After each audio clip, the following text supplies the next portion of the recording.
بسم اللہ الرحمن الرحیم۔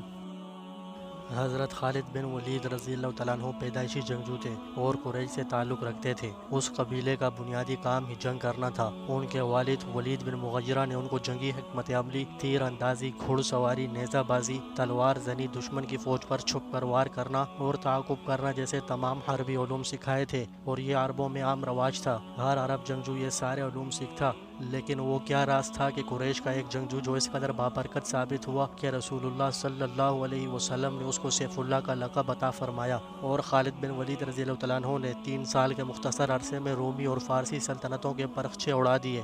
بے شک حضرت خالد بن ولید رضی اللہ تعالیٰ عنہ کے بعد اس سے بہتر جنگی حکمت عملی تاریخ میں کوئی بھی نہ بنا سکا۔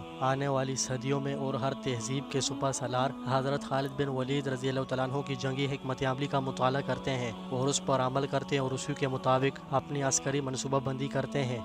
اس بات میں کوئی شبہ نہیں کہ حضرت خالد بن ولید رضی اللہ تعالیٰ عنہ ایک پیدائشی سپہ سالار تھے، مگر حقیقت یہ ہے کہ ان کے حیرت انگیز تاریخی کارناموں کے پیچھے حضرت محمد صلی اللہ علیہ وسلم کی دعا اور برکت شامل تھی۔ ایک مرتبہ حج کے موقع پر حضور صلی اللہ علیہ وسلم نے اپنے بال مبارک ترشوائے تو سیدنا خالد بن ولید رضی اللہ تعالیٰ عنہ نے وہ بال مبارک اٹھا لیے۔ رسول اللہ صلی اللہ علیہ وسلم نے ان سے پوچھا، اے خالد یہ کس لیے؟ تو انہوں نے جواب دیا کہ یا رسول اللہ صلی اللہ علیہ وسلم، آپ کے بال مبارک میرے پاس رہیں گے تو انشاءاللہ ان کی برکت سے میں ہر جنگ میں فتح پاؤں گا۔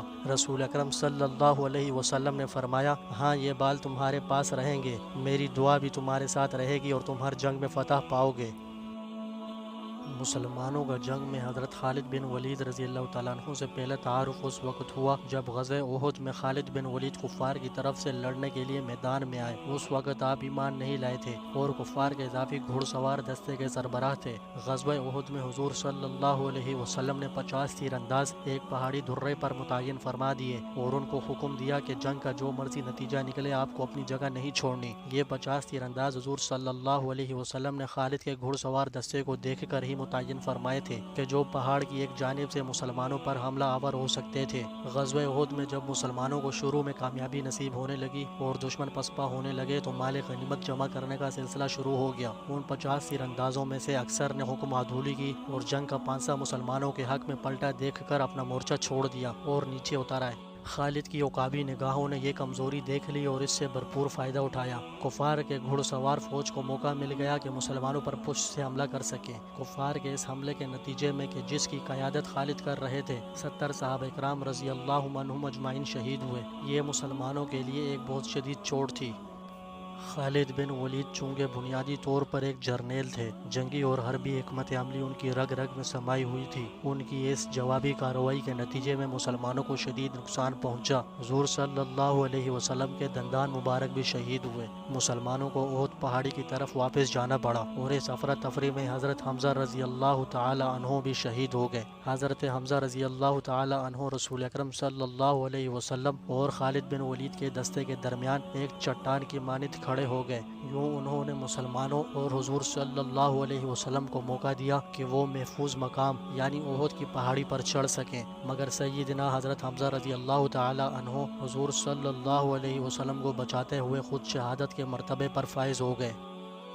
حضرت خالد رضی اللہ تعالیٰ عنہ فرماتے ہیں کہ جب اللہ تعالیٰ نے میرے ساتھ بھلائی کا ارادہ کیا تو اللہ تعالیٰ نے میرے دل میں اسلام لانے کا جذبہ پیدا فرما دیا اور ہدایت کا راستہ میرے سامنے کھل گیا، اور میں نے اپنے دل میں کہا کہ محمد صلی اللہ علیہ وسلم کے خلاف تمام لڑائیوں میں شریک ہوا ہوں، لیکن ہر لڑائی سے واپسی پر مجھے یہ خیال آتا تھا کہ میں یہ ساری بھاگ دوڑ بے فائدہ کر رہا ہوں اور یقیناً محمد صلی اللہ علیہ وسلم غالب ہو کر رہیں گے۔ جب حضور صلی اللہ علیہ وسلم حدیبیہ کے لیے روانہ ہوئے تو میں مشرکوں کے سواروں کا ایک دستہ لے کر نکلا اور آسمان میں میرا حضور صلی اللہ علیہ وسلم اور صحابہ سے سامنا ہو گیا اور میں آپ کے مقابلے میں کھڑا ہو گیا۔ آپ ہمارے سامنے اپنے صحابہ کو ظہر کی نماز پڑھانے لگے۔ ہم نے سوچا کہ ہم نماز کے دوران ہی آپ پر حملہ کر دیں، لیکن ہم کسی فیصلے تک نہیں پہنچ سکے، اس لیے ہم نے حملہ نہ کیا اور اسی میں خیر تھی۔ آپ کو ہمارے اس ارادے کا پتہ چل گیا، یعنی اللہ تعالیٰ نے آپ صلی اللہ علیہ وسلم کو بتا دیا۔ چنانچہ آپ نے اپنے صحابہ رضی اللہ عنہم اجمعین کو عصر کی نماز صلاۃ الخوف کے طریقے پر پڑھائی۔ اس بات کا ہمارے دلوں پر بہت اثر پڑا اور میں نے اپنے دل میں کہا کہ اس آدمی کی حفاظت کا مستقل غیبی انتظام موجود ہے۔ آپ ہم میں سے ایک طرف ہو گئے اور ہمارے گھوڑوں کا راستہ چھوڑ کر دائیں طرف چلے گئے۔ جب آپ نے حدیبیہ میں قریش سے صلح کر لی اور قریش نے آپ کو زبانی جمع خرچ سے واپس کر کے اپنی جان بچائی، تو میں نے اپنے دل میں کہا اب کون سی چیز باقی رہ گئی ہے؟ اب میں کہاں جاؤں نجاشی کے پاس؟ نجاشی نے تو محمد صلی اللہ علیہ وسلم کا اتباع کر لیا ہے اور ان کے صحابہ اس کے پاس امن سے رہ رہے ہیں، یا اپنے وطن کے باقی لوگوں کے ساتھ رہتا رہوں۔ میں اسی سوچ بچار میں تھا کہ اچانک حضور صلی اللہ علیہ وسلم عمرے کی قضا کرنے کے لیے مکہ میں تشریف لے آئے۔ میں مکہ سے غائب ہو گیا اور آپ کی آمد پر میں حاضر نہیں ہوا، اور میرے بھائی ولید بن ولید بھی حضور صلی اللہ علیہ وسلم کے ساتھ اس عمرے میں مکہ آئے۔ انہوں نے مجھے بہت تلاش کیا لیکن کہیں نہیں پایا، تو انہوں نے مجھے ایک خط لکھا جس کا مضمون یہ ہے: بسم اللہ الرحمن الرحیم، اما بعد، ابھی تک اسلام لانے کی تمہاری رائے نہیں بنی۔ اس سے زیادہ عجیب بات میں نے کوئی نہیں دیکھی، حالانکہ تم بہت عقل مند ہو۔ اسلام جیسے مذہب سے بھی کوئی ناواقف رہ سکتا ہے؟ حضور صلی اللہ علیہ وسلم نے مجھ سے تمہارے بارے میں پوچھا تھا کہ خالد کہاں ہے؟ میں نے کہا اللہ تعالیٰ ان کو ضرور لے آئیں گے۔ آپ نے فرمایا خالد جیسا آدمی بھی اب تک اسلام سے ناواقف ہے، اگر وہ اپنی ساری قوت اور محنت مسلمانوں کے ساتھ لگا دیتے تو ان کے لیے زیادہ بہتر تھا، اور ہم ان کو دوسروں سے آگے رکھتے۔ اے میرے بھائی، خیر کے بہت سے موقع تم سے رہ گئے، اب تو ان کی تلافی کر لو۔ حضرت خالد فرماتے ہیں کہ جب مجھے اپنے بھائی کا خط ملا تو میرے دل میں مدینے جانے کا ایک شوق پیدا ہوا اور اسلام لانے کی رغبت بڑھنے لگی، اور مجھے اس بات سے بہت خوشی ہوئی کہ حضور صلی اللہ علیہ وسلم نے میرے بارے میں پوچھا۔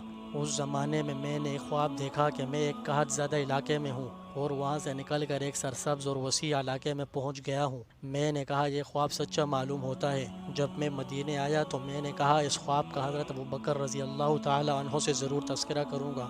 چنانچہ میں نے ان سے اس خواب کا ذکر کیا تو انہوں نے یہ تعبیر بتائی کہ علاقے کی تنگی سے مراد وہ کفر و شرک ہے جس میں تم مبتلا تھے، اور اس تنگ علاقے سے نکلنے سے مراد اللہ کی طرف سے اسلام کی ہدایت کا مل جانا ہے۔ جب میں نے حضور صلی اللہ علیہ وسلم کی خدمت میں حاضری کے لیے پختہ ارادہ کر لیا تو میں نے سوچا کہ حضور صلی اللہ علیہ وسلم کی خدمت میں حاضری کے لیے کس کو اپنے ساتھ لوں۔ اس سلسلے میں صفوان بن امیہ کے پاس گیا۔ میں نے اس سے کہا کہ اے ابو وہب، کیا تم دیکھتے نہیں ہو کہ ہم کس حال میں ہیں؟ ہماری تعداد دھاڑوں کی طرح سے کم ہوتی جا رہی ہے اور محمد صلی اللہ علیہ وسلم عرب و عجم پر غالب آتے جا رہے ہیں۔ میرا خیال یہ ہے کہ ہمیں محمد صلی اللہ علیہ وسلم کی خدمت میں حاضر ہو کر ان کا اتباع کر لینا چاہیے، کیونکہ محمد صلی اللہ علیہ وسلم کی عزت ہماری عزت ہے۔ لیکن صفوان نے سختی سے انکار کر دیا اور کہا کہ میرے علاوہ اور کوئی بھی نہ بچا تو بھی میں ان کا اتباع ہرگز نہیں کروں گا۔ میں اسے چھوڑ کر چل دیا اور میں نے کہا اس آدمی کے بھائی اور والد کو بدر میں قتل کیا گیا تھا، اس لیے یہ نہیں مان رہے۔ پھر میری اکرمہ بن ابی جہل سے ملاقات ہوئی۔ میں نے ان سے وہی بات کی جو صفوان بن امیہ سے کی تھی۔ انہوں نے صفوان بن امیہ جیسا جواب دیا۔ میں نے ان سے کہا کہ میری اس بات کو چھپائے رکھنا۔ انہوں نے کہا اچھا، کسی کو نہیں بتاؤں گا۔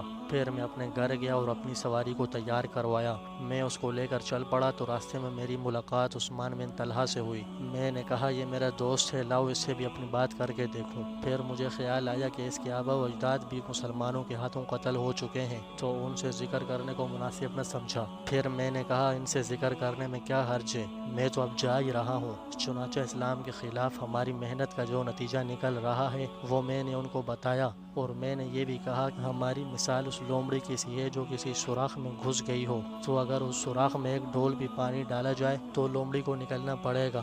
پہلے دونوں ساتھیوں سے میں نے جو بات کی ایسے ہی ان سے بھی کی، وہ فوراً مان گئے۔ میں نے ان سے کہا میں تو آج ہی جانا چاہتا ہوں اور میری سواری فچ مقام پر تیار بیٹھی ہے۔ ہم دونوں نے آپس میں مکہ سے باہر مقام یا حج پر اکٹھا ہونا طے کیا کہ اگر وہ مجھ سے پہلے وہاں پہنچ گئے تو وہ میرا وہاں انتظار کریں گے، اور اگر میں ان سے پہلے پہنچ گیا تو میں ان کا انتظار کروں گا۔ چنانچہ صبح سحری کے وقت ہم لوگ گھروں سے نکلے اور طلوع فجر سے پہلے ہی ہم لوگ مقام یا حج پر جمع ہو گئے۔ پھر وہاں سے ہم دونوں روانہ ہوئے اور حرہ میں اپنی سواریاں بٹھا دیں۔ حضور صلی اللہ علیہ وسلم کو ہمارے آنے کی خبر ملی جس سے آپ بہت خوش ہوئے۔ میں نے اپنے صاف ستھرے کپڑے پہنے اور حضور صلی اللہ علیہ وسلم کی جانب چل پڑا۔ راستے میں میرے بھائی مجھے ملے، انہوں نے کہا جلدی کرو، حضور صلی اللہ علیہ وسلم کو تمہاری خبر مل چکی ہے اور وہ تمہارے آنے سے خوش ہیں اور تم لوگوں کا انتظار کر رہے ہیں۔ ہم تیز چلنے لگے۔ جب میں نے آپ کو دور سے دیکھا تو آپ صلی اللہ علیہ وسلم مجھے دیکھ کر مسکراتے رہے، یہاں تک کہ میں نے آپ صلی اللہ علیہ وسلم کے قریب آ کر یا نبی اللہ کہہ کر سلام کیا۔ آپ صلی اللہ علیہ وسلم نے کھلے ہوئے چہرے کے ساتھ سلام کا جواب دیا۔ میں نے کلمہ شہادت پڑھا، انی اشہد ان لا الہ الا اللہ وانک رسول اللہ۔ آپ صلی اللہ علیہ وسلم نے فرمایا آگے آؤ، تمہاری عقل و سمجھ کو دیکھ کر مجھے یہی امید تھی کہ تمہیں خیر ہی کی توفیق ملے گی۔ میں نے عرض کیا یا رسول اللہ، میں جن لڑائیوں میں آپ کے مقابل میں حق کے خلاف لڑا ہوں مجھے ان کا بہت خیال آ رہا ہے۔ آپ صلی اللہ علیہ وسلم میرے لیے اللہ تعالیٰ سے دعا کریں کہ اللہ تعالیٰ ان سب کو معاف کر دے۔ آپ صلی اللہ علیہ وسلم نے فرمایا اسلام اپنے پہلے کے تمام گناہ مٹا دیتا ہے۔ میں نے کہا آپ صلی اللہ علیہ وسلم اس کے باوجود میرے لیے دعا فرما دے۔ آپ صلی اللہ علیہ وسلم نے فرمایا اے اللہ کے راستے سے روکنے کے لیے خالد بن ولید نے جتنی بھی کوشش اور محنت کی ہے اسے معاف فرما دے۔ پھر حضرت عثمان اور حضرت عمر رضی اللہ تعالی عنہ آگے بڑھ کر حضور صلی اللہ علیہ وسلم سے بیعت ہوئے۔ ہم لوگ سفر 8 ہجری کو مدینے آئے تھے۔ اللہ کی قسم ضروری اور مشکل امور میں حضور صلی اللہ علیہ وسلم اپنے صحابہ رضی اللہ عنہم اجمعین میں سے کسی کو میرے برابر قرار نہ دیتے تھے۔ اللہ تعالیٰ آپ کو اور مجھے عمل کی توفیق دے۔ وآخر دعوانا ان الحمد للہ رب العالمین۔